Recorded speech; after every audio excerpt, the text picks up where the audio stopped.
الحمد لله رب العالمين والصلاة والسلام على أشرف الأنبياء والمرسلين أما بعد فأعوذ بالله من الشيطان الرجيم من همزه ونفخه ونفثه بسم الله الرحمن الرحيم رب اشرح لي صدري ويسر لي أمري واحلل عقدة من لساني يفقه قولي اللهم انفعنا بما علمتنا وعلمنا ما ينفعنا وزدنا علما فبشر عباد الذين يستمعون القول فيتبعون أحسنه أولئك الذين هداهم الله وأولئك هم أولو الألباب أعوذ بالله من الشيطان الرجيم بسم الله الرحمن الرحيم براءة من الله ورسوله إلى الذين عاهدتم من المشركين.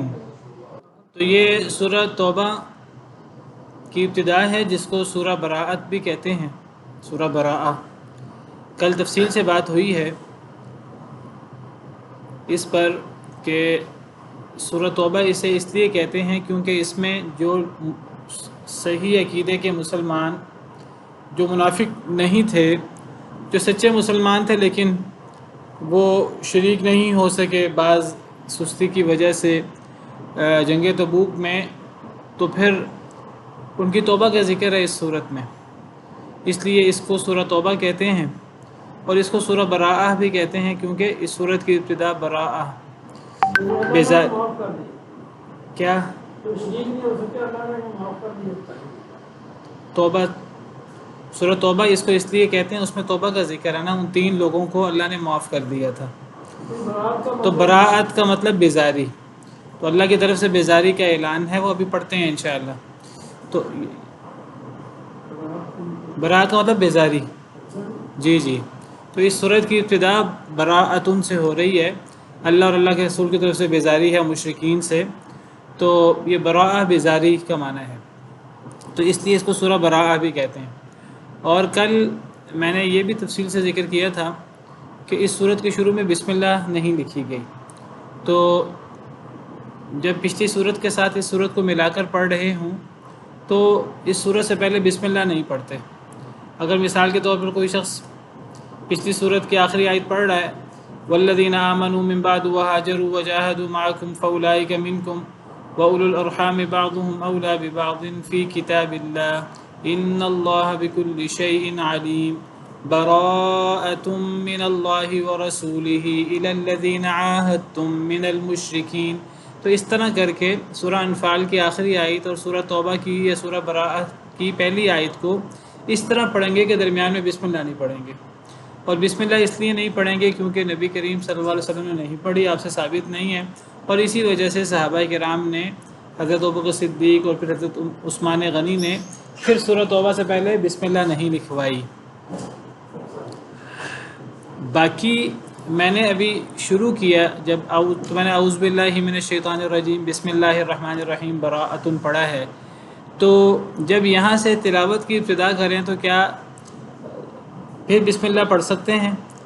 دیکھیے اب بسم اللہ لکھی نہیں ہے، تو اب عام طور پر کہیں سے تلاوت کی ابتدا کرنی ہو تو تلاوت کی ابتدا کرنے کی 2 صورتیں ہوتی ہیں. کہیں سے بھی ہم نے تلاوت شروع کرنی ہے تو 2 صورتیں اس کی ہوتی ہیں. ایک صورت یہ ہے کہ ہم صورت کے شروع سے تلاوت شروع کریں، اور ایک صورت ہے کہ ہم صورت کے درمیان سے تلاوت شروع کریں. عام میں بات کر رہا ہوں سورہ توبہ سے ہٹ کر. تو اگر صورت کے شروع سے تلاوت شروع کریں تو ہمیں تلاوت شروع کرتے وقت اعوذ باللہ بھی پڑھنا ضروری ہے اور بسم اللہ بھی پڑھنی چاہیے. اعوذ باللہ اس لیے پڑھنا ضروری ہے کہ تلاوت کی ابتدا اعوذ باللہ سے پڑھنا ضروری ہے، اعوذ باللہ سے کرنا ضروری ہے، کیونکہ سورہ نحل میں اللہ تعالیٰ کا ارشاد ہے فَإِذَا قَرَأْتَ الْقُرْآنَ فَاسْتَعِذْ بِاللَّهِ مِنَ الشَّيْطَانِ الرَّجِيمِ. جب آپ قرآن کریم کی قرأت کرنے کا ارادہ کریں تو شیطان مردود سے اللہ کی پناہ میں آ جایا کریں. تو اعوذ باللہ پڑھنا تلاوت کے شروع میں ضروری ہے، اور سورت کے شروع میں بسم اللہ پڑھنی چاہیے کیونکہ بسم اللہ لکھی ہے. جب بسم اللہ لکھی ہے تو اس لیے لکھی ہے کہ اس کو پڑھا جائے، تو بسم اللہ کو پڑھنا چاہیے سورت کے شروع میں. اب ہے کہ سورت کے درمیان میں، جہاں تک سورت کے درمیان سے اگر ہم تلاوت شروع کریں، مثال کے طور پر اگر کوئی شخص جو ہے وہ آیت نمبر 5 سے تلاوت شروع کر دیتے فَإِذَا انْسَلَخَ الْأَشْهُرُ الْحُرُمُ، اگر یہاں سے تلاوت شروع کرتا ہے یا آیت الکرسی سے تلاوت شروع کر دیتا ہے جو سورہ بقرہ کا درمیان ہے، تو وہ پھر کیا کرے گا کہ وہ اعوذ باللہ پڑھے گا۔ اعوذ باللہ پڑھنا ضروری ہے، کیونکہ تلاوت کی ابتدا اعوذ باللہ سے کرنا ضروری ہے، تاکہ شیطان سے ہم پناہ مانگ لیں، اللہ کی پناہ میں آ جائیں شیطان سے۔ اب بسم اللہ نہ بھی پڑھی جائے تو جائز ہے، کیونکہ بسم اللہ لکھی نہیں ہے، لیکن بسم اللہ پڑھی جائے تو بہتر ہے، کیونکہ ہر اچھا کام بسم اللہ کے ساتھ ہونا چاہیے، ہر اچھا کام۔ اور قرآن کریم پڑھنے سے زیادہ اچھا کام کیا ہو سکتا ہے؟ تو چاہے آپ سورت کے شروع سے پڑھ رہے ہیں، پھر تو بسم اللہ پڑھنی ہے۔ اگر سورت کے درمیان سے بھی تلاوت شروع کر رہے ہیں تو اعوذ باللہ کے ساتھ اعوذ باللہ پڑھنا تو ضروری ہے، بسم اللہ پڑھ لی جائے تو بہت اچھی بات ہے، ٹھیک ہے۔ باقی اگر بسم اللہ کے بغیر بھی شروع کر دی جائے، اعوذ باللہ من الشیطان الرجیم فاذا انسلخ الاشہر الحرم، یہ بھی ٹھیک ہے، کیونکہ بسم اللہ لکھی نہیں ہے۔ اب سورہ توبہ کی کیا صورت ہوگی؟ اگر سورہ توبہ کے شروع سے شروع کرتے ہیں تو سورہ توبہ کے شروع کا آپ سمجھیے حکم ایسے ہے جیسے ہم سورت کے درمیان سے شروع کر رہے ہیں، بسم اللہ لکھی نہیں ہے، ٹھیک ہے۔ آپ اعوذ باللہ من الشیطان الرجیم براءۃ من اللہ ورسولہ شروع کرتے ہیں جیسے ہم کسی سورت کے درمیان سے شروع کرتے ہیں، اور آپ چاہیں تو آپ اعوذ باللہ من الشیطان الرجیم بسم اللہ الرحمن الرحیم براءۃ، اب یہ بسم اللہ جو ہم پڑھیں گے یہ اس لیے نہیں پڑھیں گے کہ لکھی ہوئی ہے، یہ اس لیے پڑھیں گے کہ ہر اچھا کام سے پہلے بسم اللہ پڑھنی چاہیے، تو اس طور پر سورہ براءہ کو پڑھنا بھی بہت نیک کام ہے۔ تو بسم اللہ نہیں لکھی پھر بھی پڑھیں گے، جیسے ہم اگر آیت الکرسی سے شروع کریں، اگر ہم کسی سورت کے درمیان سے شروع کریں تو وہاں بھی بسم اللہ نہیں لکھی لیکن ہم پڑھ لیتے ہیں، پڑھنا بہتر ہے تو یہاں بھی پڑھ لی جائے، انشاءاللہ حرج کی بات نہیں ہے، واللہ عالم۔ میں نے اس لیے اعوذ باللہ اور بسم اللہ کے ساتھ شروع کیا ہے اس کو، تو شروع کرتے ہیں۔ براءۃ من اللہ ورسولہ الی الذین عاہدتم من المشرکین، بیزاری ہے، برات کا اعلان ہے، بیزاری کا اعلان ہے اللہ کی طرف سے اور اللہ کے رسول صلی اللہ علیہ وسلم کی طرف سے، الی الذین عاہدتم من المشرکین، طرف ان لوگوں کی جن سے تم نے معاہدہ کیا مشرکین میں سے، یعنی تم نے جن مشرکین سے معاہدہ کیا، اب اس معاہدے کے بارے میں اللہ اور اللہ کے رسول کی طرف سے بیزاری کا اعلان ہے، برات کا اعلان ہے، یعنی اب اس معاہدے کا پاس نہیں رکھا جائے گا، اب اس معاہدے کو ختم کر دیا گیا ہے۔ تو براءہ کا مطلب برات کا اعلان، بیزاری، تو اللہ کی طرف سے بھی بیزاری ہے، جو اللہ کی طرف سے ہوگی تو وہ آٹومیٹک رسول اللہ صلی اللہ علیہ وسلم کی طرف سے بھی ہوگی، کیونکہ اللہ اور اللہ کے رسول صلی اللہ علیہ وسلم کے احکامات الگ الگ نہیں ہیں، جو اللہ کے احکامات ہیں وہی نبی کریم صلی اللہ علیہ وسلم کے احکامات ہیں، جو نبی کریم صلی اللہ علیہ وسلم کے احکامات ہیں وہی اللہ کے احکامات ہیں، اللہ اور نبی صلی اللہ علیہ وسلم کے احکامات میں فرق تو نہیں ہے۔ تو بیٹا اس کو چھوڑو، ذرا تنگ کرے گا، اس کو چھوڑو مجھے۔ تو اللہ کی طرف سے بھی برات کا اعلان ہے، بیزاری ہے، قطع تعلقی، بیزاری، دشمنی، برات کا کوئی بھی معنی ہوتا ہے، اللہ کی طرف سے اور اس کے رسول کی طرف سے، الی الذین عاہدتم، طرف ان لوگوں کی تم نے معاہدہ کیا جن سے، من المشرکین، مشرکین میں سے۔ اب جن مشرکوں اور جن غیر مسلموں سے مسلمانوں کے معاہدے تھے تو وہ 4 طرح کے معاہدے تھے، 4 طرح کے معاہدے، یہ اگلی آیت میں آ رہا ہے۔ یہ جو بیزاری کا اعلان کیا گیا ہے یہ کہ اب معاہدہ توڑ دیا گیا ہے، اور پھر آگے ذکر ہے کہ 4 مہینے کی مہلت ہے، 4 مہینے کے اندر اندر آپ یہاں سے نکل جائیں۔ تو یہ جو معاہدہ توڑا گیا ہے ان مشرکین سے، تو یہ معاہدے جو مسلمانوں کے غیر مسلموں کے ساتھ ہوئے، تو یہ 4 طرح کے معاہدے ہو سکتے ہیں، آپ سمجھیے۔ ایک وہ معاہدہ ہے جس کی مدت مقرر ہے اور وہ 4 مہینے سے کم کا ہے، جس کی مدت 4 مہینے سے کم رہتی ہے۔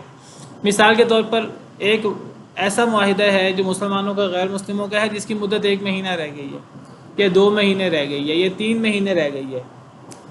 دھیان سے سنو، 1 مہینہ 2 مہینے یا 3 مہینے مدت رہ گئی ہے۔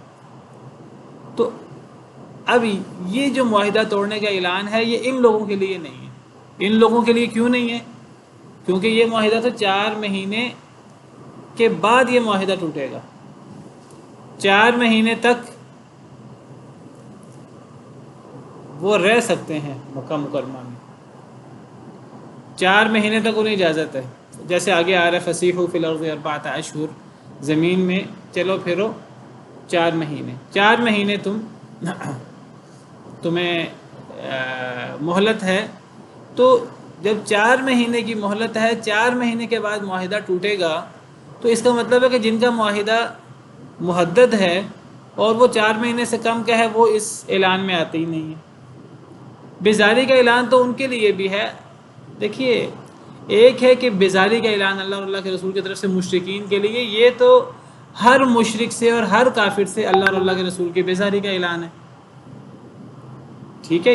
یہ ویسے ہی بیزاری کا اعلان ہے جیسا اعلان انبیاء کرام علیہم السلام اور ان کے نیک ساتھی کرتے رہے۔ سیدنا ابراہیم علیہ السلام نے کہا وَإِذْ قَالَ إِبْرَاهِيمُ لِأَبِيهِ وَقَوْمِهِ إِنَّنِي بَرَاءٌ مِّمَّا تَعْبُدُونَ۔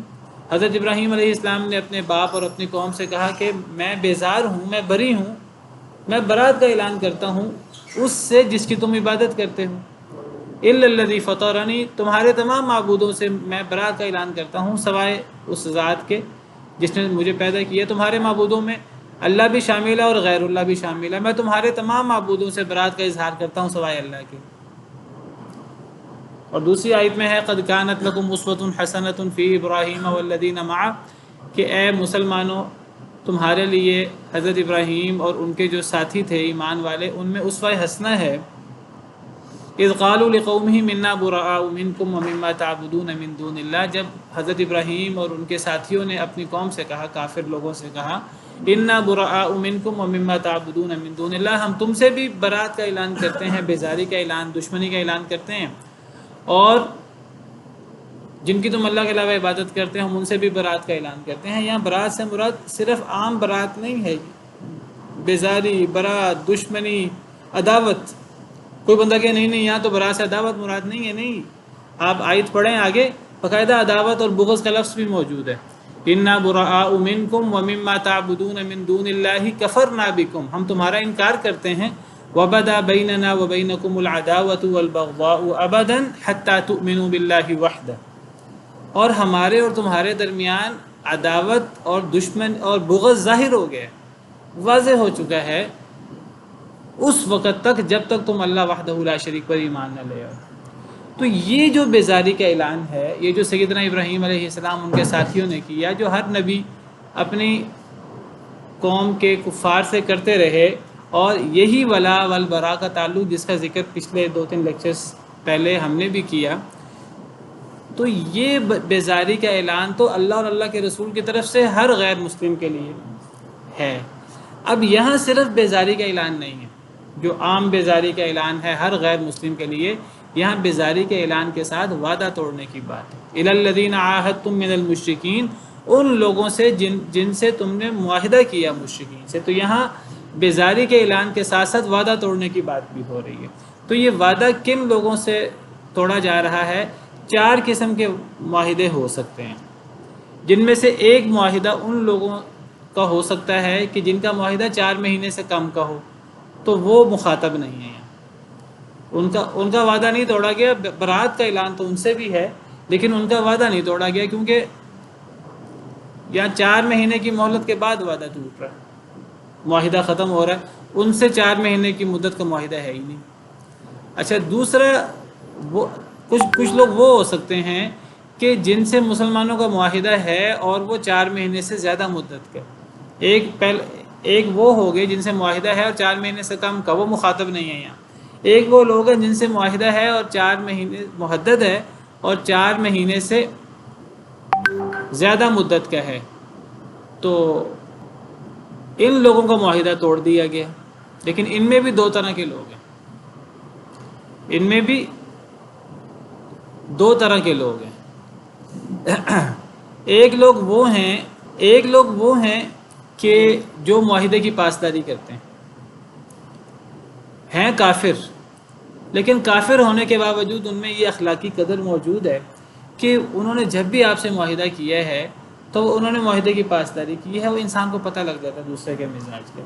دیکھیے یہ جو اخلاقی قدریں ہیں، اللہ نے اخلاقی قدروں کا حکم دیا ہے، اور اسلام اخلاقی اقدار اسلام میں بہت زیادہ ہیں، اور اسلام اخلاق عالیہ کی بات بہت زیادہ کرتا ہے۔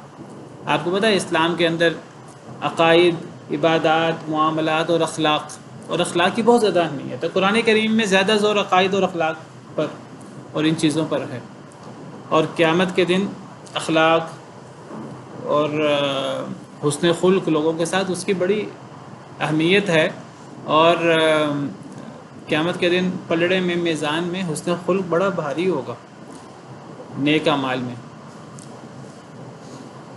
تو اصل تو یہ اسلام کی خصوصیت ہے اخلاق، لیکن غیر مسلم بھی ان میں بھی اخلاقی قدریں ہو سکتی ہیں، ان کو اللہ کا ڈر نہیں ہوتا، لیکن اس کے باوجود وہ اپنے دنیا کے مفاد کے لیے بعض دفعہ اخلاقی قدریں اختیار کرتے ہیں۔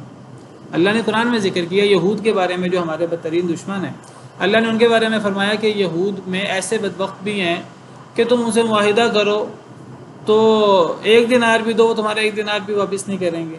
تم ان کے سر پہ کھڑے رہو تو شاید تم ان سے لے لو، ورنہ وہ تمہارا 1 دینار بھی واپس کرنے کے روادار نہیں ہیں۔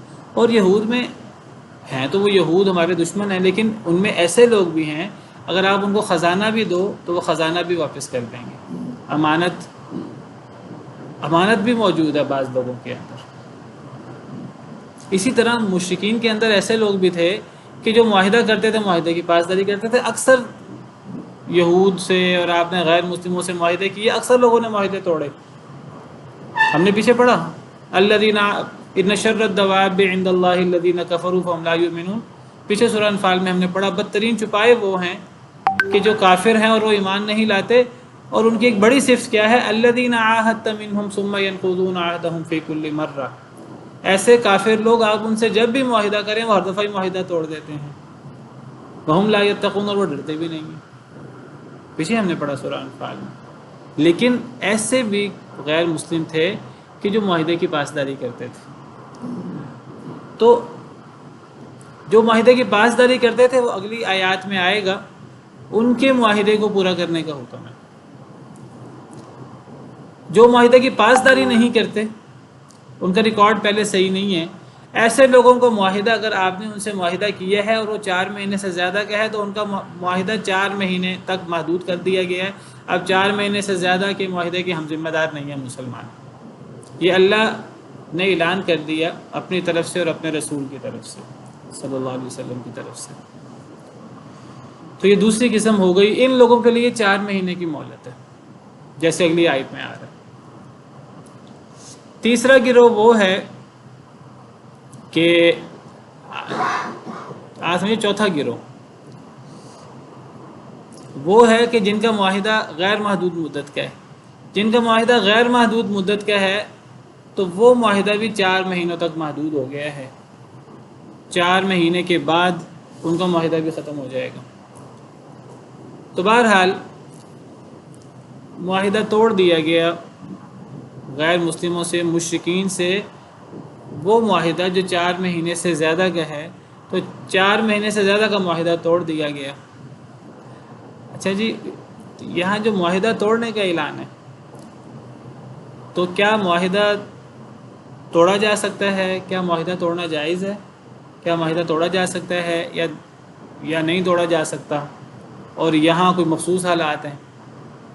یہاں اللہ اور اللہ کے رسول کی طرف سے گویا کہ معاہدہ توڑنے کا اعلان ہے، برات کا اعلان ہے اللہ اور اللہ کے رسول کی طرف سے ان لوگوں کی طرف جن سے تم نے معاہدہ کیا مشرکین میں سے۔ یہاں معاہدہ توڑنے کا اعلان ہے، تو کیا معاہدہ توڑا جا سکتا ہے؟ دیکھیں یہ تو قرآن کی آیت ہے نا، اللہ تو جو چاہیں کریں، ٹھیک ہے جی، تمام قوانین، تمام احکامات اللہ کے چلتے ہیں۔ تو یہ بات بعد میں کرتے ہیں، پہلے تو ہم یہ دیکھیں عام حالات میں کہ کیا معاہدہ توڑنا جائز ہے کہ نہیں۔ اگر جائز ہے تو پھر تو مسئلہ ہی نہیں ہے، اگر جائز نہیں ہے تو پھر اس کی کیا توجیہ ہو سکتی ہے؟ ٹھیک ہے جی، عام حالات میں کیا ایک مسلمان کے لیے معاہدہ توڑنا جائز ہے؟ کسی سے 1 سال کا معاہدہ کیا ہے اس کو کہہ دیا جائے بھی ہمارا معاہدہ 2 مہینے کا ہے، 4 مہینے کا، کیا یہ جائز ہے عام حالات میں؟ آپ نے کون سر جی جی ہم نے پھر ایک پڑھا تھا پچھلی آیات کے اندر سورہ انفال کے اندر کہ اگر کسی آپ کو ڈر ہو اس بات کا کہ دوسرا جب وہ معاہدہ توڑ دے گا تو اس سے پہلے آپ خود توڑ سکتے ہو، اس میں گنجائش ہوتی ہے۔ بالکل صحیح ہے۔ میں اصل میں اسی آیت کی طرف اشارہ کرنا چاہ رہا تھا کہ دیکھیے معاہدہ توڑنے کی اجازت تو اللہ تعالیٰ نے خود دی ہے، یعنی باقاعدہ معاہدہ توڑا جا سکتا ہے بتا کر۔ دیکھیے ایک ہے کہ ہم نے کسی سے معاہدہ کیا اور ہم معاہدہ پورا نہیں کر سکے، یہ بالکل ایک الگ چیز ہے، یہ وعدہ توڑنا ہے اور یہ غیر اخلاقی بات ہے، اسلام کے اندر یہ پسندیدہ نہیں ہے، اور یہ منافق کی علامت ہے کہ جب وہ کسی سے معاہدہ کرتا ہے تو وہ وَإِذَا وَعَدَ أَخْلَفَ، جب وہ کسی سے وعدہ کرتا ہے تو وعدہ خلافی کرتا ہے۔ لیکن ایک ہے کہ ہمیں پتہ ہو اگلا بندہ جو ہے نا وہ معاہدہ توڑنا چاہ رہا ہے یا وہ معاہدہ توڑ دے گا، تو ہم اس کو بتا کر اس سے پہلے معاہدہ ہم توڑ سکتے ہیں، لیکن بتا کر، وقت سے پہلے۔ جی جی، کسی سے 1 سال کا معاہدہ کیا ہے، ہمیں خطرہ ہو کہ وہ معاہدہ توڑ دے گا، ہم اس کو بتا کر ہم کہہ سکتے ہیں جی ہمارا معاہدہ بس 2 مہینے کا ہے، 2 مہینے کے بعد ہم اس معاہدے کے پابند نہیں ہیں، ٹھیک ہے۔ لیکن یہ دیکھیے اس میں دھوکہ دہی نہیں ہونی چاہیے۔ دیکھیے ایک صورت یہ ہو سکتی ہے کہ کسی سے جنگ بندی کا معاہدہ کیا ہے تو ان کے سرحدوں پر پہنچ جایا جائے اور سرحدوں پر پہنچ کر اعلان کر دیا جائے ہم نے معاہدہ توڑ دیا ہے، یہ دھوکہ ہوگا، یہ نہیں ہوگا۔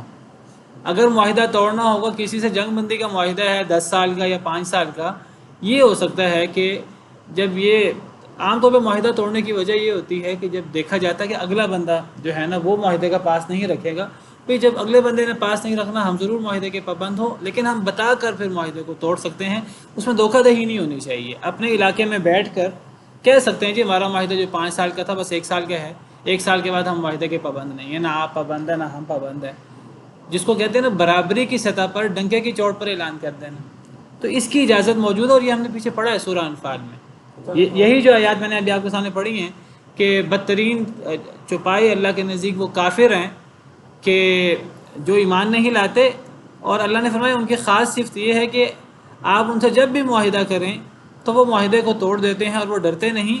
تو پھر اللہ نے وہاں بتایا تھا کہ آپ کبھی جنگ میں ان کو پائیں تو آپ جنگ میں انہیں عبرت بنا دیں پچھلے لوگوں کے لیے، اور اگلی آیت میں آیت نمبر 58 میں تھا وَإِمَّا تَخَافَنَّ مِنْ قَوْمٍ خِيَانَةً فَانبِذْ إِلَيْهِمْ عَلَىٰ سَوَاءٍ، اگر آپ کو کسی قوم کی طرف سے خیانت کا ڈر ہو تو آپ پھینک دیں ان کی طرف ان کا معاہدہ برابری پر، یہ ہم پیچھے پڑھ چکے ہیں آیت سورہ انفال میں۔ تو یہ اسلام کا حکم ہے، یہ باقاعدہ اسلام کی طرف سے اجازت موجود ہے کہ اگر آپ کو کسی قوم سے خیانت کا ڈر ہے تو آپ برابری کی سطح پر آپ خود معاہدہ توڑ دیں، تو یہ بالکل اخلاق کے مطابق ہے۔ بھائی جب آپ معاہدے کے پاس نہیں کر رہے اور آپ سے جب بھی معاہدہ کیا گیا ہے آپ نے پاس نہیں رکھا اور آپ کی طرف سے ہمیں جاسوسوں کی طرف سے خبر ملی ہے کہ آپ معاہدہ توڑنا چاہتے ہیں، تو آپ سے پہلے ہم توڑ دیتے ہیں معاہدہ، لیکن اس میں دھوکہ دہی نہیں ہوگی۔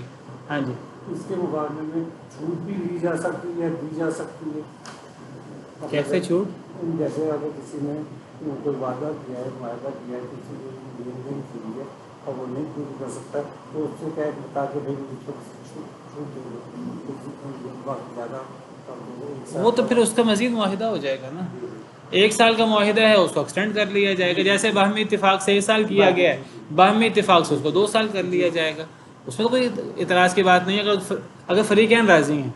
بعض دفعہ لوگ آپس میں شراکت کر لیتے ہیں 2 سال کی 3 سال کی، وہ شراکت کو بڑھا سکتے ہیں، وہ تو ایسا مسئلہ نہیں ہے، اور وہ شراکت کو کم بھی کر سکتے ہیں آپس کے معاہدے سے، لیکن اگر یہ تو ہے باہمی اتفاق کے ساتھ، باہمی اتفاق کے بغیر بھی معاہدہ توڑا جا سکتا ہے لیکن پہلے بتا کر، اگر ڈر ہو کہ اگلا بندہ جو ہے وہ پاس نہیں کرے گا تو پہلے بتا کر جو ہے پھر اس کو توڑا جا سکتا ہے۔ تو یہاں جو ہے کوئی ایسی بات ہے ہی نہیں جو اسلامی تعلیمات کے منافی ہو، یہ وعدہ توڑنے والی بات نہیں ہے۔ اس کی وجہ کیا ہے؟ یہ جو مشرکین سے برات کا اظہار کیا گیا ہے، اس کی وجہ اصل میں مشرکین کے وعدہ توڑنے ہیں، مشرکین کا جو سابقہ السلام علیکم۔ رویہ ہے، تو وہ سابقہ رویے کو مد نظر رکھ کر اب مشرکین سے برات کا اظہار کر دیا گیا کہ جی اب معاہدہ کوئی نہیں ہے مشرکین سے، لیکن اب مشرکین کو وہی بات ہے کہ معاہدہ توڑ کر ساتھ ہی مشرکین کو قید کر لیا جائے اور ساتھ ہی مشرکین کو پکڑ لیا جائے، نہیں، ساتھ ہی ان کو 4 مہینے کی مہلت دے دی، 4 مہینے کی آپ کو اجازت ہے، 4 مہینے آپ یہاں سے نکل جائیں، 4 مہینے میں اگر آپ یہاں سے نہ نکلیں تو آپ ہمارے حربی دشمن شمار ہوں گے. ایسے جیسے دشمن کہیں موجود ہوتا ہے، اگر ہم نے آپ کو پکڑ لیا تو ہم پھر آپ کو پکڑ کے ہم قتل کریں، ہم جو بھی کریں جو دشمن کے ساتھ کرتے ہیں، پھر آپ ہمیں کچھ نہ کہیے گا. 4 مہینے کی آپ کو اجازت ہے. تو 4 مہینے کی اجازت دینے کے ساتھ معاہدہ توڑ دیا گیا ان لوگوں کے ساتھ جن کا پیچھے معاہدے کا ریکارڈ صحیح نہیں تھا، ان لوگوں کے ساتھ، اور ان لوگوں کو 4 مہینے کی مہلت دی گئی. جی لیکن جنگ میں تو دھوکہ بندی دھوکہ جائز ہے. جی اگر کسی کے اگر جنگ میں مسلمان جو ہیں کفار کے ساتھ مسلسل اگر جنگ میں ہیں اور بیچ میں کچھ سیز فائر وغیرہ ہوتے ہیں، تو ایسے سلسلے میں ایسا ہو سکتا ہے کہ مسلمان 2 مہینے کا ایگریمنٹ ہوتا ہے لیکن 1 مہینے بعد ان کو حملہ کر دیتے ہیں، کیونکہ ایک مستقل جنگ میں اور جنگ میں دھوکہ جائز آپ کی ہے. کیا آواز میں یہ کافی ہلکی آ رہی ہے. مجھے آپ کی بات سمجھ آئیے، یہ سمجھ آئیے کہ جنگ میں تو دھوکہ ہوتا ہے، تو کیا جنگ میں حدیث پہ ہے کہ جنگ میں دھوکہ ہوتا ہے، الحرب خدع، تو کیا یہ دھوکے میں ہم وعدہ بھی توڑا جا سکتا ہے؟ دیکھیے وعدہ توڑنا جی جی یہ جو ہے یہ صحیح بات نہیں ہے. یہ جنگ ہو پھر بھی صحیح نہیں ہے. اصل میں الحرب خدا سے مراد یہ ہے کہ جب نبی صلی اللہ علیہ وسلم جنگ وغیرہ کے لیے نکلتے تھے تو آپ کبھی بھی یہ ظاہر نہیں کرتے تھے کہ آپ کس طرف نکلنے لگے ہیں، مشرق کی طرف نکلنے لگے ہیں یا مغرب کی طرف. آپ کئی دفعہ یہ ظاہر کرتے تھے کہ ہم مشرق کی طرف نکل رہے ہیں اور آپ مغرب کی طرف نکل جاتے تھے. کئی دفعہ آپ کو پتہ ہوتا تھا کہ جس طرح آپ نے بھی جاسوس اپنے بھیجے ہوتے تھے دشمن میں، آپ کو پتہ ہوتا تھا ان کے دشمن بھی ہمارے ہاں موجود ہیں، سن گن لے رہے ہیں، تو آپ کی طرف سے دشمن آپ کو پتہ تھا جاسوس ہیں، تو ایسی خبر مشہور کر دی جاتی جیسے ہم کوئی 2 ہفتے میں پہنچیں گے، وہ 2 ہفتے کیا 3 دن میں 4 دن میں پہنچ جاتے. اور اس قسم کی صورتیں، تو یہ چیزیں جو ہے نا الحرب خدا وغیرہ کے اندر یہ چیزیں شامل ہیں. لیکن اس کا مطلب یہ نہیں ہے کہ جنگ دھوکہ دہی کا نام ہے، انسان وعدہ کرے اور وعدہ خلافی کرے، امان دے اور انسان قتل کر دے، یہ صحیح نہیں ہے. باقاعدہ اسلام میں اس کی بڑی ایک بہترین مثال موجود ہے. سیدنا امیر معاویہ رضی اللہ تعالی عنہ کی صلح تھی رومیوں کے ساتھ، تو انہوں نے یہی کام کیا. ان کا خیال یہ تھا کہ اس کی اجازت ہے، تو انہوں نے کیا کیا، سرحدوں پر فوج لے گئے اور سرحدوں پر فوج لے جا کر جو ہے پھر انہوں نے کہا کہ ہمارا معاہدہ ختم ہو گیا ہے. پورا واقعہ تو میرے ذہن میں رہا نہیں. تو باقاعدہ ایک صحابی نے انہیں اس سے روکا، ان سے کہا کہ یہ جو آپ ان کو معاہدہ توڑ رہے ہیں، ان کو بتا رہے ہیں ہمارا معاہدہ نہیں ہے، یہ کام آپ سرحدوں پر فوج لے جا کر یہ کام نہیں کر سکتے. یہ کام آپ اپنے علاقے میں بیٹھ کر کر سکتے ہیں. آپ اپنے علاقے میں بیٹھ کر آپ ان سے کہیں کہ ہم معاہدہ توڑتے ہیں، پھر تو ٹھیک ہے. آپ سرحدوں پر فوج لے جا کر کہیں کہ ہمارا معاہدہ ٹوٹ گیا ہے اور اب ہم بری و ذمہ ہیں، اور آپ ساتھ ہی حملہ کر دیں اگلے دن، تو وہ تو تیار نہیں ہوں گے، تو یہ صحیح نہیں ہے. اور انہوں نے ان کو وہی جو ہے وعدے کی پاسداری سے متعلق احادیث پیش کی. تو سیدنا امیر معاویہ جنہوں نے فوجیں لگا دی تھی دشمن کے بارڈر پر، فوجیں باقاعدہ بلا لی. فوج کو بارڈر پہ لے جانا اور پھر فوج کو بارڈر سے واپس لانا کتنا بڑا خرچے کا کام ہے اور کتنا ٹینشن کا کام ہے. لیکن صحابہ کرام رضوان اللہ علیہم اجمعین کی تربیت یہ تھی، ان کے سامنے کوئی قرآن کی آیت آ جاتی، کوئی حدیث آ جاتی، تو وہ بڑے سے بڑا نقصان برداشت کر لیتے تھے، لیکن وہ اللہ رسول سے آگے بڑھنے کی جرت نہیں کرتے تھے. تو جب ایک صحابی نے انہیں توجہ دلائی اور کہا کہ نہیں یہ جائز نہیں ہے شریعت میں، تو وہ واپس پوری فوج کو لے کر وہ واپس آ گئے اور انہوں نے کہا کہ ٹھیک ہے میں نے یہ کام صحیح نہیں کیا. جب ان کو واضح ہوا جیسے ہی، تو وہ پوری فوج کو واپس لے آئے. تو بہرحال جنگ میں دھوکے کا مطلب یہ نہیں کہ وعدے ہم توڑ دیں اور جھوٹ بولیں، یہ مراد نہیں ہے. اس سے اس قسم کے دھوکے مراد ہیں کہ مشرق کا بول کے انسان مغرب چلا جائے، اگلے لوگوں کو پتہ ہی نہ ہو اور انسان ان کے سر پہ پہنچ جائے. یہ تو نبی صلی اللہ علیہ وسلم نے جو جنگیں لڑی ہیں تو ان میں یہ بہت زیادہ چیز موجود تھی کہ دشمن کو پتہ ہی نہیں ہوتا تھا. فتح مکہ کے موقع پر نبی صلی اللہ علیہ وسلم 10,000 کا لشکر لے کر نکلے ہیں اور اہل مکہ کو پتہ ہی نہیں تھا، اہل مکہ کے سر پہ پہنچ گئے. حالانکہ 8 دن کا سفر ہے، 8 دن کا سفر کیا گیا. اور باقاعدہ وہ درمیان میں ایک صحابی تھے حضرت حاطب بن ابی بلتہ، جنہوں نے کچھ وہ یعنی سچے صحابی تھے، کوئی منافق نہیں تھے، لیکن انہوں نے کچھ وجوہات کی وجہ سے اہل مکہ کو خبر پہنچانے کی کوشش کی. اللہ نے وحی کے ذریعے بتا دیا اور سورہ ممتحنہ میں اس کا ذکر ہے، تو اس کو بھی اس خبر کو بھی نکلنے سے روک لیا گیا. تو یہ ہے الحرب خدا. اس سے مراد یہ نہیں انسان جو ہے وہ اخلاقی قدریں ختم کر دے، انسان جھوٹ بولنا شروع کر دے، انسان جو ہے وہ امان دے کر قتل کرنا شروع کر دے اور انسان وعدے توڑے، یہ مراد نہیں ہے الحرب خدعہ، واللہ اعلم۔ تو برات کا اعلان ہے اللہ کی طرف سے اور اس کے رسول کی طرف سے ان لوگوں کی طرف جن سے تم نے معاہدہ کیا ہے مشرکین سے۔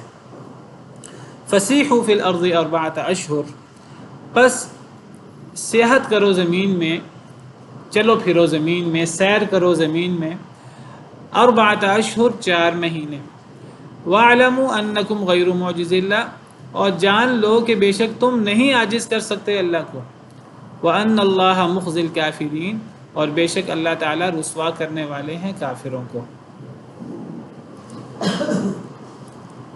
زمین میں 4 مہینے چلو پھرو، 4 مہینے کی مہلت ہے، 4 مہینے کے بعد اگر تم یہیں رہے تو ہمارا معاہدہ تو ختم کر دیا گیا ہے، تو 4 مہینے کی تمہیں مہلت ہے، 4 مہینے کے بعد تم پھر حربی شمار ہوگے، پھر تمہیں قید کر دیا جائے، پھر تمہیں قتل کر دیا جائے، تو پھر تم شکوہ نہ کرنا، اور جان لو کہ تم اللہ کو عاجز نہیں کر سکتے۔ یعنی یہ جو معاہدہ توڑا جا رہا ہے، اور چونکہ تم معاہدہ توڑتے رہتے ہو، یہ جو برات کا اعلان کیا جا رہا ہے، تم یہ بات جان لو کہ تم اللہ کو نہیں ہرا سکتے، تم اسلام کو شکست نہیں دے سکتے۔ اسلام غالب ہی رہے گا، چاہے مسلمان کم تعداد میں ہوں، چاہے مسلمانوں کے پاس وسائل کم ہوں، اسلام غالب رہے گا، اللہ غالب رہیں گے، اور اللہ تعالیٰ کافروں کو رسوا کرتے رہیں گے۔ دیکھیے اسلام اور کفر میں کبھی بھی کافر مسلمانوں پر غالب نہیں آ سکتے۔ کافر مسلمانوں پر غالب آئیں گے مسلمانوں کی اپنی دین سے دوری وغیرہ کی وجہ سے، ورنہ اللہ تعالیٰ ہمیشہ مسلمانوں کی مدد کرتے ہیں اور اللہ کافروں کو رسوا کرتے ہیں، اور یہ اللہ کا ایک اصول ہے، یہ اللہ کی ایک سنت ہے جو دائمی سنت ہے، اور اس سنت میں کبھی تبدیلی نہیں آتی۔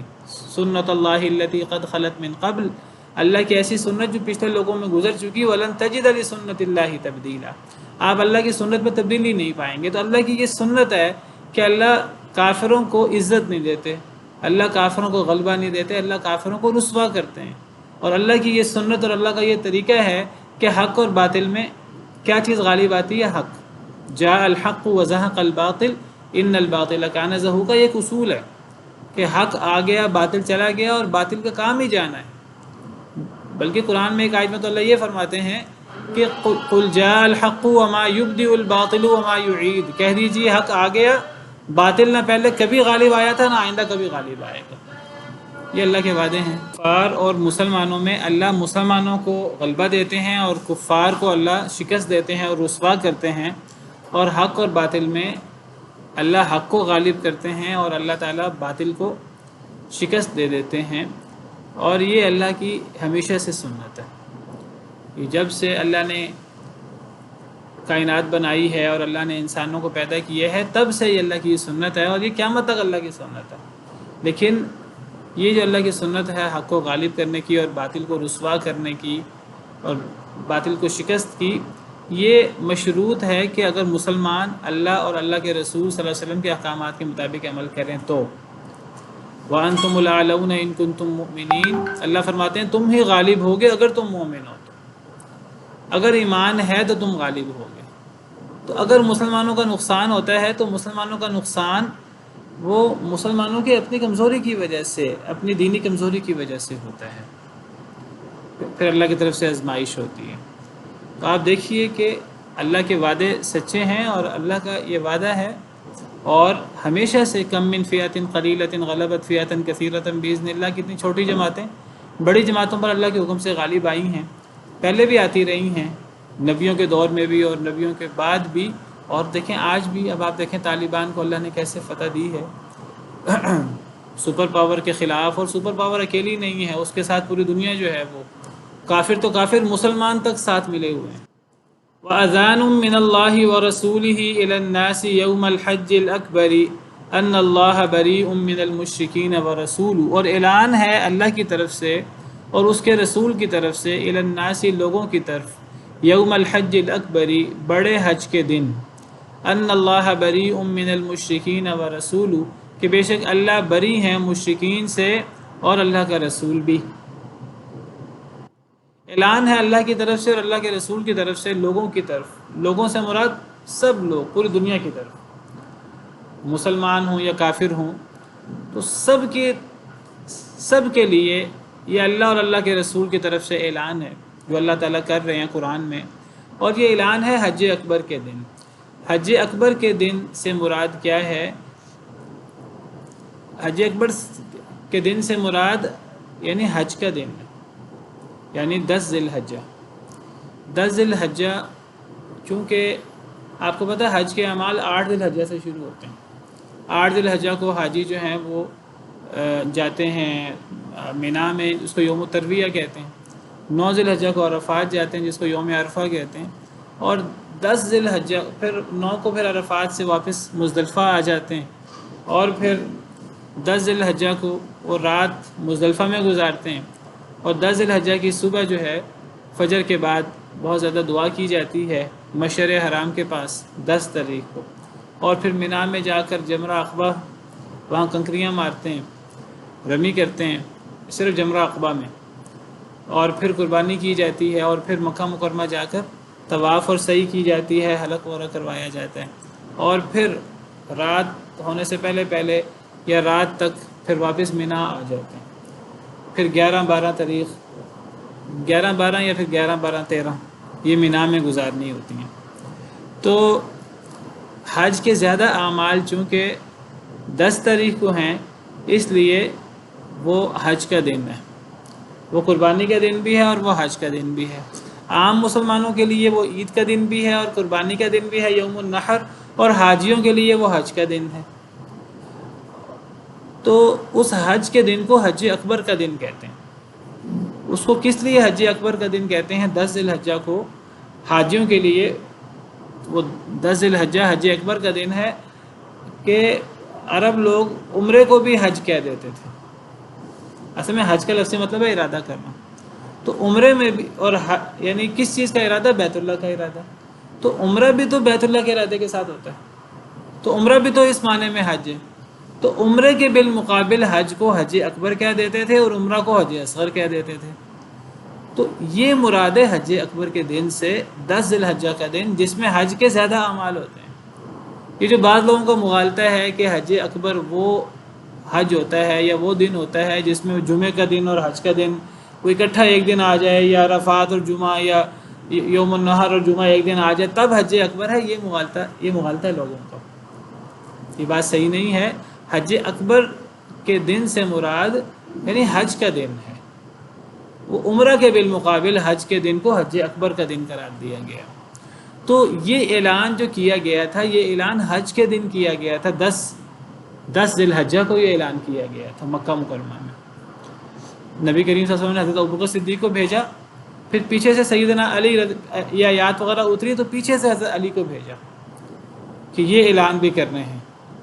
تو پھر حج اکبر کے دن اعلان کیا گیا کہ اب اللہ اور اللہ کے رسول کی طرف سے اب برات کا وہ اعلان یہ تھا، ان اللہ بریء من المشرکین ورسولہ، کہ بے شک اللہ بیزار ہے مشرکین سے اور اللہ کا رسول بھی۔ تو مشرکین سے بیزاری یہ کس سال ہوا ہے؟ یہ 10 ذی الحجہ کو ہوا ہے، اور کس سال؟ 10 ہجری کے تو نبی صلی اللہ علیہ وسلم خود موجود تھے، تو یہ ہوا 9 ہجری کو، 9 ہجری کو ہوا ہے۔ 9 ہجری کو نبی صلی اللہ علیہ وسلم اس حج میں تشریف نہیں لے کے گئے۔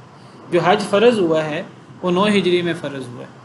تو نبی کریم صلی اللہ علیہ وسلم نے سیدنا ابوبکر صدیق، آپ ہر جگہ ان کو آگے کرتے تھے، اور سیدنا ابوبکر صدیق اور سیدنا عمر فاروق آپ کے خاص وزیر تھے، اور سیدنا عثمان، سیدنا علی رضی اللہ عنہ بھی اپنے اپنے مقام کے مطابق۔ تو آپ نے حضرت ابوبکر صدیق کو امیر حج بنا کر بھیجا، اور پیچھے سے سیدنا علی کو بھیجا جب یہ آیات وغیرہ اتری۔ تو یہ پھر اعلان کیا گیا 9 ہجری کو حج کے دن کہ اللہ مشرکین سے بری ہے اور اللہ کا رسول بھی۔ یہاں تو ذکر نہیں ہے، وہ چند آیات آگے ذکر ہے کہ ایک تو یہ اعلان کیا گیا کہ اب آج کے بعد کوئی مشرک حج نہیں کر سکتا، کیونکہ مشرک نجس ہیں، تو تو مشرک جو ہیں وہ حج کرنے آ بھی نہیں سکتے، اب وہ مکہ مکرمہ میں مسجد حرام میں داخل نہیں ہو سکتے۔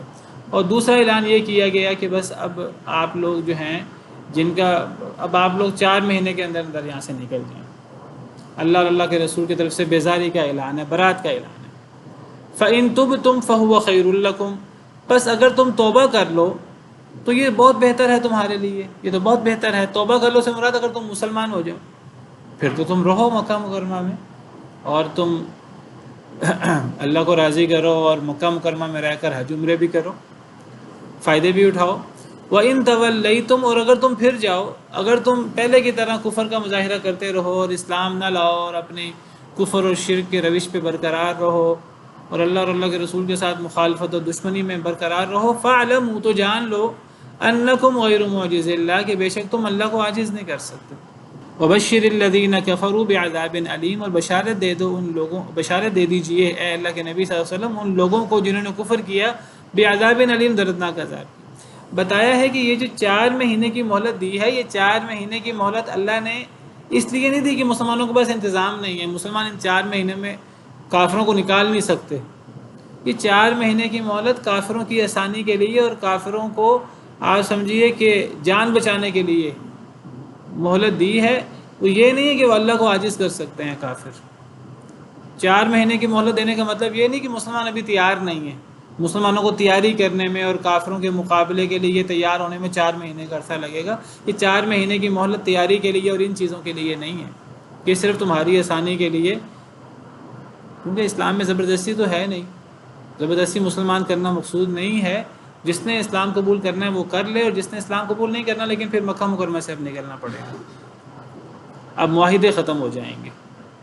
إِلَّا الَّذِينَ عَاهَدتُّم مِّنَ الْمُشْرِكِينَ ثُمَّ لَمْ يَنقُصُوكُمْ شَيْئًا وَلَمْ يُظَاهِرُوا عَلَيْكُمْ أَحَدًا، سوائے ان لوگوں کے جن سے تم نے معاہدہ کیا ہو مشرکین سے، پھر انہوں نے کوئی کمی نہ کی ہو تمہیں کچھ بھی، شیئن کچھ بھی، وَلَمْ يُظَاهِرُوا عَلَيْكُمْ أَحَدًا، اور نہ انہوں نے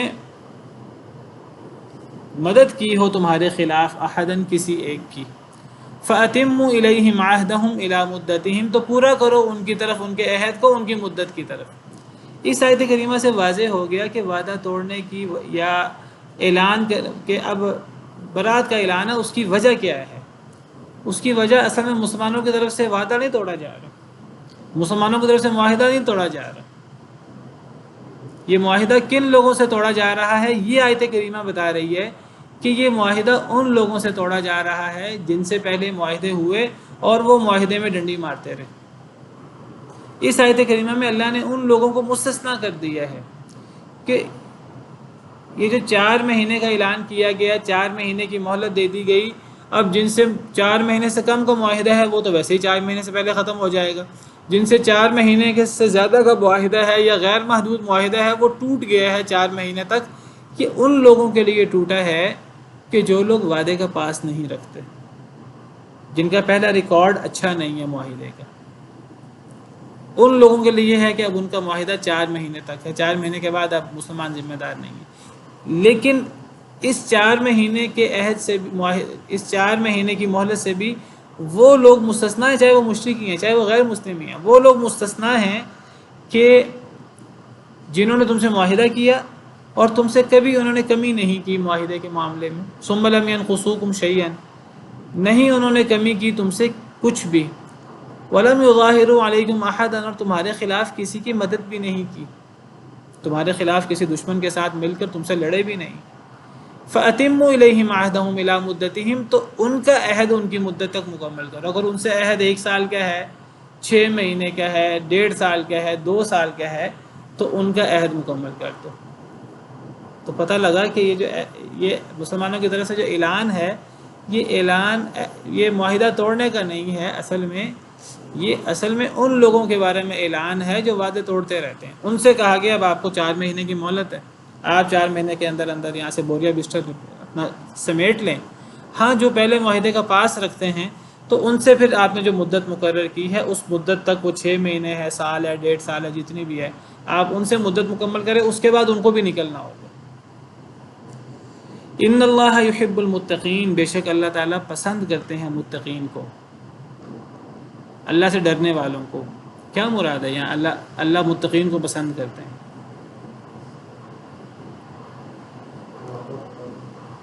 یہاں وعدہ پورا کرنا مراد ہے، عہد اور عہد کی پاسداری.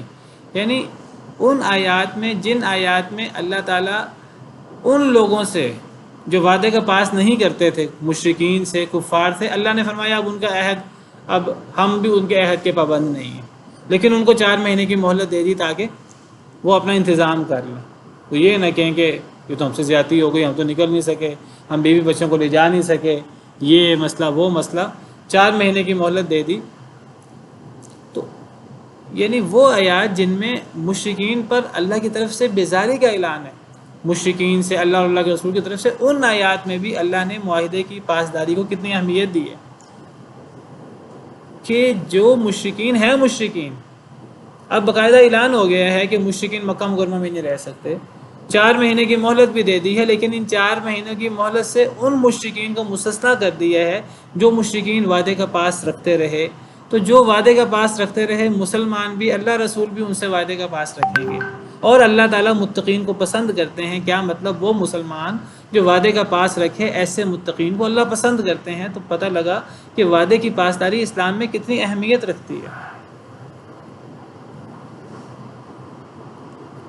فَإِذَا انْسَلَخَ الْأَشْهُرُ الْحُرُمُ، بس جب ختم ہو جائیں حرمت والے مہینے، فَاقْتُلُوا الْمُشْرِكِينَ حَيْثُ وَجَدْتُمُوهُمْ، تو تم قتل کر دو مشرکین کو جہاں بھی تم انہیں پاؤ. وَخُذُوهُمْ، اور پکڑ لو انہیں. وَاحْصُرُوهُمْ، اور ان کا محاصرہ کرو. وَاقْعُدُوا لَهُمْ كُلَّ مَرْصَدٍ، اور بیٹھو ان کے لیے ہر گھات کی جگہ. فَإِن تَابُوا وَأَقَامُوا الصَّلَاةَ وَآتَوُا الزَّكَاةَ فَخَلُّوا سَبِيلَهُمْ، پس اگر وہ توبہ کر لیں اور نماز قائم کریں اور زکوٰۃ ادا کریں تو چھوڑ دو ان کا رستہ. ان اللہ غفور الرحیم، بے شک اللہ تعالیٰ بہت بخشنے والے، بہت رحم کرنے والے. اب اللہ تعالیٰ فرما رہے ہیں کہ اب یہ جو 4 مہینے کی مہلت ہے، یہ ان مشرکین کے لیے جو پہلے وعدے کا پاس نہیں رکھتے تھے. جو پاس رکھتے تھے وہ مستثنیٰ ہو گئے. اب جو پہلے پاس نہیں رکھتے تھے ان کا 4 مہینے کی مہلت ہے. اب 4 مہینے گزرنے کے بعد بھی اگر وہ نہیں نکلتے تو اب ان سے کھلا اعلان ہے جنگ کا. اب وہ حربی کافر ہے. اب کوئی معاہدہ تھا، وہ معاہدہ ختم ہو گیا ان سے. 4 مہینے کی مہلت تھی. اگر حرمت والے مہینے گزر جائے، یہ حرمت والے مہینوں سے کیا مراد ہے؟ یعنی راجح قول کے مطابق یہاں حرمت والے مہینوں سے مراد یہ 4 مہینے. یعنی اگر یہ اعلان 10 ذی الحجہ کو ہوا ہے، 9 ہجری کو، تو یہ 4 مہینے کب مکمل ہوتے ہیں؟ 10 محرم، 10 صفر، 10 ربیع الاول اور 10 ربیع الثانی. 10 ربیع الثانی، 10 ہجری، 10 ربیع الثانی کو یہ 4 مہینے مکمل ہو جاتے ہیں. تو راجح تفسیر کے مطابق یہاں حرمت والے مہینوں سے مراد یہ 4 مہینے ہیں جن کی مہلت دی گئی تھی. ان 4 مہینوں کو حرمت والے مہینے قرار دیا گیا. بعض مفسرین کہتے ہیں کہ جب حرمت والے مہینے گزر جائیں، وہ کہتے ہیں حرمت والے مہینوں سے مراد جو حرمت کے مہینے ہیں وہ وہی مراد ہے. اور حرمت کے مہینے کون سے ہیں؟ آپ کو بتاؤ، ایک رجب کا مہینہ ہے، اور ایک ذوالقعدہ کا، ایک ذوالحجہ کا، اور ایک محرم کا. وہ کہتے ہیں اللہ نے پہلے 4 مہینے کی مہلت دی اور بعد میں اللہ نے اس مہلت کو بھی گھٹا کر صرف حرمت والے مہینوں کے ختم ہونے تک وہ مہلت دی. وہ حرمت والے مہینے اگر اصل معنی میں ہوں حرمت والے مہینے، تو کب ختم ہوتے ہیں؟ وہ محرم کے آخر میں. سفر جیسے شروع ہوتا ہے تو وہ حرمت والے مہینے ختم ہو جاتے ہیں. تو گویا کہ 10 تاریخ کو اعلان ہوا، 10 ذی الحجہ کو، تو 20 دن ذوالحجہ کے اور 30 دن محرم کے، تو 50 دن کے بعد پہلے اللہ نے 4 مہینے کی مہلت دی، پھر اس مہلت کو بھی کم کر کے 50 دن کر دیا. بعض مفسرین کی یہ رائے ہے، لیکن یہ رائے مرجوح ہے. یہاں حرمت والے مہینوں سے مراد حرمت والے مہینے مراد نہیں ہے. یہاں حرمت والے مہینوں سے مراد وہ 4 مہینے مہلت والے، وہ بھی حرمت والے ہیں. وہ اس لیے حرمت والے ہیں کہ مہلت ہے نا. اب اس مہلت میں ان کا خون جائز نہیں ہے مشرکین کا، تو وہ حرمت والے مہینے ہی ہوئے مشرکین کے لیے. تو وہ 10 ربیع الاول تک. تو راجح قول یہی ہے، امام ابن کثیر وغیرہ نے اسی کو ترجیح دی ہے. جب یہ 4 مہینے گزر جائیں 10 ربیع الاول تک، 10 ربیع الثانی تک، تو پھر مشرکین کو قتل کرو جہاں بھی پاؤ. اور صرف جہاں ملے وہاں قتل کرنا نہیں ہے، بلکہ ان کو پکڑو اور ان کا محاصرہ کرو اور گھات لگا لگا کر ان کو پکڑو. پھر تلاش کر کر کے، پھر وہ اگر کہیں چھپے ہوئے ہیں تو ان کو ان کی کمین گاہوں سے بھی نکال کر انہیں پکڑ کے قتل کرو اور ان کو سزا دو. اب مکہ مکرمہ میں وہ رہ نہیں سکتے. ہر گھات کی جگہ پر بھی بیٹھے. بس اگر وہ توبہ کر لیں، توبہ کر لیں سے مراد اگر اسلام قبول کر لیں، توبہ کر لیں اور نماز قائم کریں اور زکوٰۃ ادا کریں. اس آیت کریمہ سے علماء نے استدلال کیا، صحابہ کرام نے اور علماء نے، کہ جب تک ایک بندہ نماز نہیں پڑھتا، زکوٰۃ ادا نہیں کرتا، تب تک اس کا اسلام صحیح نہیں ہے، تب تک اس کا اسلام قابل قبول نہیں ہے. اگر ایک بندہ صرف کلمہ پڑھ لے اور کلمہ پڑھ کے کہ دیکھو جی میں مسلمان ہوں، اس کو اس وقت تک مسلمان، اس کا اسلام قبول کر لیا جائے گا، لیکن اس کے اسلام کی عملی دلیل کیا ہوگی؟ نماز اور زکوٰۃ. نماز زکوٰۃ نہیں ہوگی تو اس کا اسلام قبول نہیں ہوگا. چلیں باقی کل انشاءاللہ.